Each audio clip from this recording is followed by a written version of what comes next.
Welcome to Treasure Island, the classic novel by Robert Louis Stevenson. Chapter 11, The Council of War. A great rush of feet thundered across the deck. I slipped out of the apple barrel, crept behind the mast, and made my way around the deck. A belt of fog had lifted almost simultaneously with the appearance of the moon. Away to the southwest of us, we saw two low hills, about a couple of miles apart, and rising behind one of them a third and higher hill, whose peak was still buried in the fog. All three seemed sharp and conical in figure. I stared at the scene, feeling as if I were in a dream. "And now, men," said the captain, when all was sheeted home, "has any one of you ever seen that land ahead?" "I have, sir," said Silver. "I've watered there with a trader I was cooking." "The anchorage is on the south, behind an islet, I fancy?" asked the captain. "Yes, sir. That little island is called Skeleton Island. The northernmost hill is called Foremast Hill, and the biggest one, covered in clouds, is called Spyglass Hill. That's where pirates used to keep watch while they were careening their ships at anchor." "I have a chart here," says Captain Smollett. "See if that's the place." Long John's eyes burned in his head as he took the chart, but by the fresh look of the paper I knew he was doomed to disappointment. This was not the map we found in Billy Bones's chest, but an accurate copy. Sharp as must have been his annoyance, Silver had the strength of mind to hide it. "Yes, sir," said he, "this is the spot to be sure, and very prettily drawed out." I was surprised at the coolness with which John avowed his knowledge of the island, and I own I was half frightened when I saw him drawing nearer to myself. He did not know, to be sure, that I had overheard his counsel from the apple barrel, and yet I had by this time taken such a horror of his cruelty, duplicity, and power that I could scarce conceal a shudder when he laid his hand upon my arm. "Ah," says he, "this here is a sweet spot for a young lad to roam free, climb the hills, run like a rabbit. Why, it makes me young again.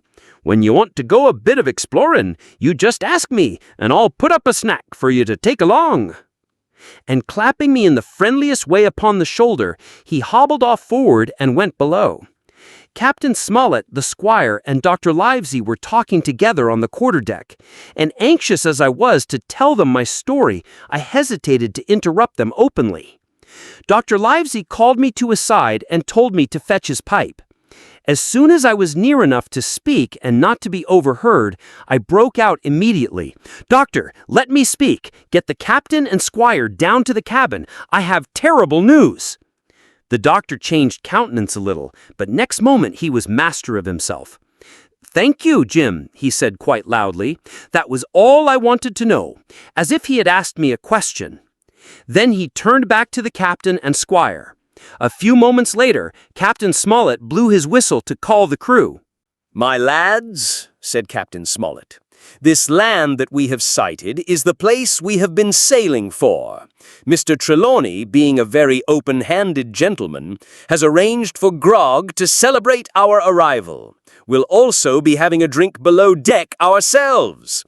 But first, let's cheer for Mr. Trelawney." The cheer was loud and hearty, almost enough to make me forget these men were planning mutiny. As the three gentlemen headed below, I was summoned.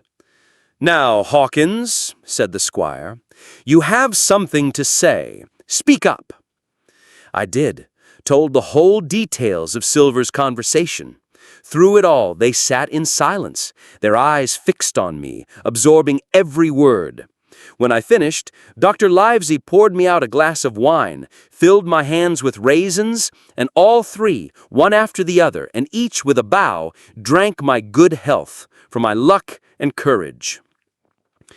"Now, Captain," said the squire, "you were right and I was wrong. I own myself an ass." "No more an ass than I, sir," returned the captain. "I never heard of a crew that meant to mutiny. But this crew," he added, "beats me. I see 3 or 4 points, and with Mr. Trelawney's permission, I'll name them." "Go ahead," nodded the squire. "First point, began Mr. Smollett. "We must go on, because we can't turn back. If I gave the word to go about, they would rise at once. Second point, we have time before us, at least until this treasure's found. Third point, there are faithful hands on board. When the time comes, we must act first and catch them off guard. If you agree, I will continue sailing as planned, but I will also prepare our defenses."